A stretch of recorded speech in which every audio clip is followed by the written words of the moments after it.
Vinde, Espírito Santo, enchei os corações dos vossos fiéis e acendei neles o fogo do vosso amor. Enviai o vosso Espírito e tudo será criado e renovareis a face da terra. Oremos. Deus, que instruístes os corações dos vossos fiéis com a luz do Espírito Santo, fazei que apreciemos retamente todas as coisas, segundo o mesmo Espírito, e gozemos sempre da sua consolação. Por Cristo Senhor nosso. Amém. Olá, querido irmão, querida irmã, que me acompanha diariamente nesta reflexão da liturgia da palavra, especificamente da liturgia do Evangelho. Tenha um bom dia, que você nesse dia possa, nesse sábado, possa estar com o Espírito Santo te conduzindo, que você possa ter esse Espírito, este fogo que impulsionou Jesus a fazer a vontade do Pai em sua vida, presente também na tua existência. Pois bem, estamos subindo o número de pessoas que querem fazer parte deste canal e eu agradeço muito a todos vocês que estão fazendo propaganda, que estão colaborando com isso. Estamos beirando os 700. Faltam 300 para podermos fazer as publicações ao vivo, as publicações online. E eu tenho fé em Deus que nós em breve conseguiremos fazer isso. Quanto antes, melhor, para que nós possamos transmitir também a celebração da Santa Missa nesse período de pandemia, nesse período de coronavírus. A você, então, que for ver esse vídeo, que você possa, se não está inscrito ainda, se inscrever aqui no canal e ativar os sininhos para que você possa receber assim que eu publicar, eu fizer qualquer novidade aqui no canal. Esse canal é direcionado para a evangelização. Por isso, convido você também a ajudar-me nesse serviço, ajudar-me nesse ministério, que é anunciar Jesus Cristo às pessoas e dar um pouquinho mais de explicação da Palavra de Deus. Por falar em Palavra de Deus, o Evangelho de hoje, Evangelho de sábado, dia 28 de março, tirado do livro de João, capítulo 7, versículos de 40 a 52. Dentre as pessoas da multidão que tinham ouvido as suas palavras, alguns diziam: verdadeiramente este é o profeta. Outros diziam: ele é o Cristo. Mas outros diziam: poderia o Cristo vir da Galileia? Não diz a Escritura que ele será da estirpe de Davi e que ele virá de Belém, a cidadezinha de onde Davi era originário? Deste modo, a multidão se dividiu a seu respeito. Alguns dentre eles quiseram prendê-lo, mas ninguém pôs a mão nele. Os guardas voltaram, pois, a ter com os sumos sacerdotes e os fariseus que lhes disseram: por que não o trouxestes? Os guardas responderam: jamais homem algum falou como este homem. Os fariseus lhes disseram: teríeis então sido iludidos também vós? Entre os chefes ou os fariseus, haverá um só que tenha crido nele? Apenas há essa massa que não conhece a lei, essa gente maldita. Mas um dentre os fariseus, aquele Nicodemos que outrora estivera com Jesus, disse: acaso a nossa lei condenaria um homem sem o ter ouvido e sem saber o que ele faz?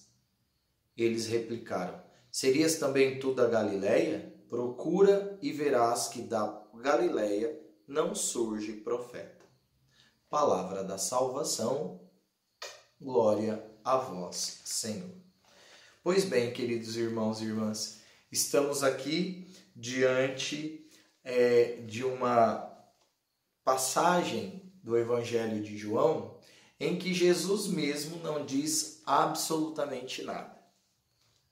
Vemos aqui uma clara, uma nítida divisão entre aqueles que acreditam em Jesus, aqueles que querem acreditar em Jesus, aqueles que sabem que Jesus é importante, mas não têm a dimensão se ele de fato é o Cristo, o Messias ou algum profeta, e aqueles que não acreditam que Jesus seja de fato o Messias.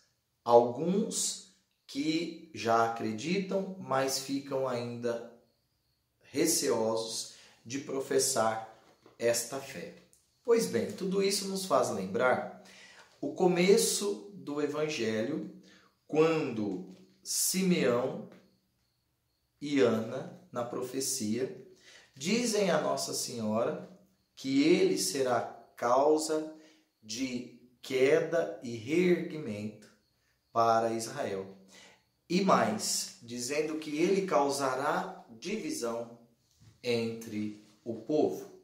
E Jesus, de fato, causa e cria esta divisão.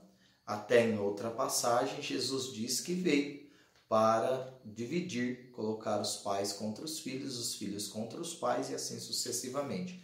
Mas o que isso significa?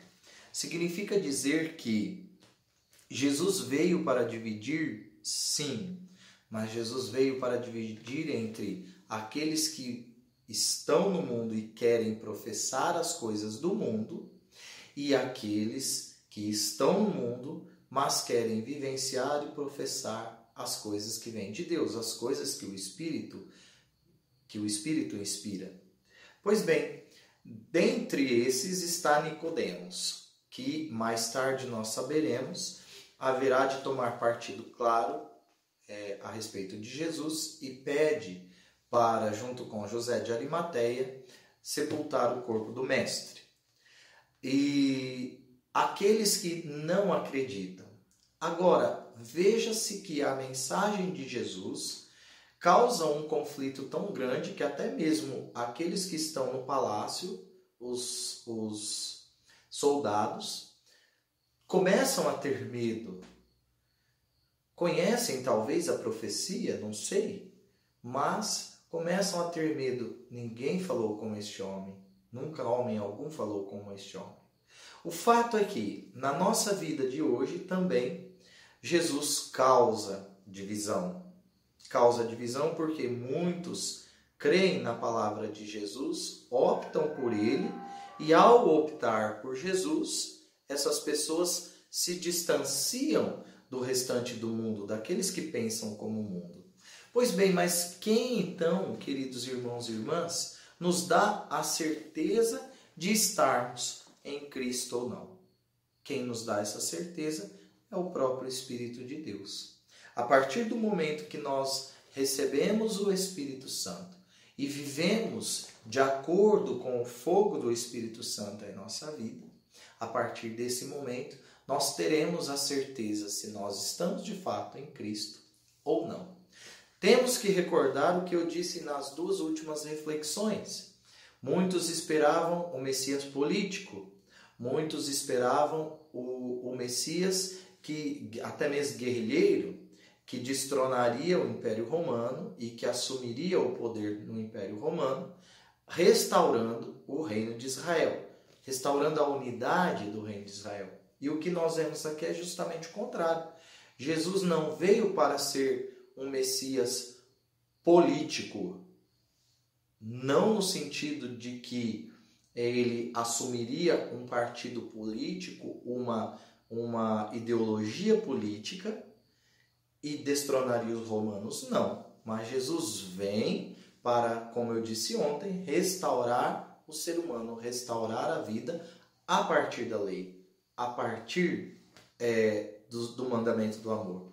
Então, nesse sentido, quando nós ficamos muito exaltados politicamente falando, nós estamos demonstrando que nós não entendemos o verdadeiro sentido de tomar partido e tomar posição por Jesus.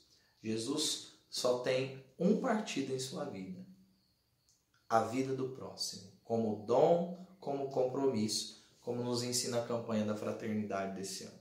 Assim, quando nós assumimos esse compromisso com Jesus de restaurar a vida, de ajudar a vida e de salvaguardar a vida, nós de fato estamos nos deixando guiar pelo Espírito de Jesus, pelo Espírito Santo, que quer sim incendiar o mundo, mas incendiar com amor, da mesma forma como Jesus fez. Assim, convido você, querido irmão, querida irmã, nesta manhã, neste dia todo, a, de fato, entender que a nossa opção deve ser a opção por Jesus, pela palavra de Jesus, pela vivência de Jesus, pela escolha de Jesus. E assim, ele nos provará que nós não estamos sozinhos, que nós não estaremos sozinhos. Uma coisa que eu gostaria de comentar com vocês é aquela cena maravilhosa que nós vimos, chocante, assustadora, mas maravilhosa, do Papa Francisco subindo as escadarias da Basílica de São Pedro ontem pela tarde. Olha, gente, eu comentava ainda na minha publicação no Facebook, 3 coisas se destacam. Primeiro, aquele homem curvado que parecia que estava carregando as dores e os sofrimentos de toda a igreja, não só de toda a igreja, de toda a humanidade, para apresentá-la ao Cristo crucificado.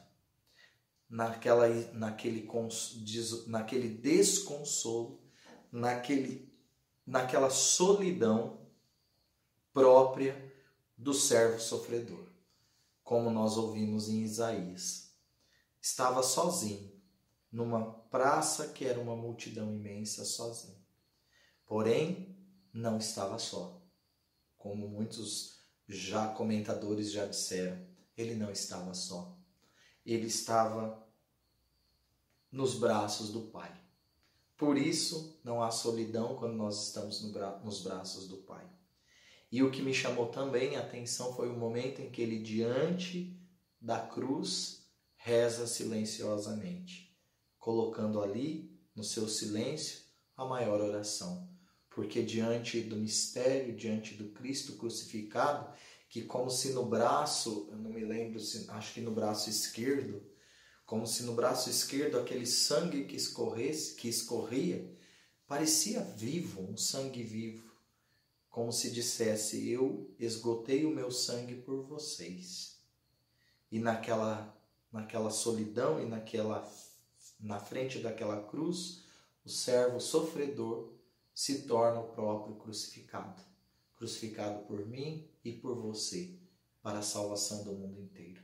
Por isso, o apelo, mais uma vez, não fiquemos na dúvida, será que ele é o Cristo? Será que ele não é o Cristo? Será que ele veio para salvar? Será que ele veio para dividir? Não.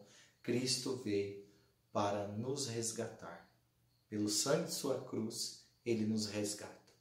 Querido irmão, querida irmã, que você nesse sábado possa meditar o sofrimento do Cristo sofredor, do Cristo abandonado, como foi o Papa Francisco ontem e como muitas pessoas estão vivendo a solidão do servo sofredor.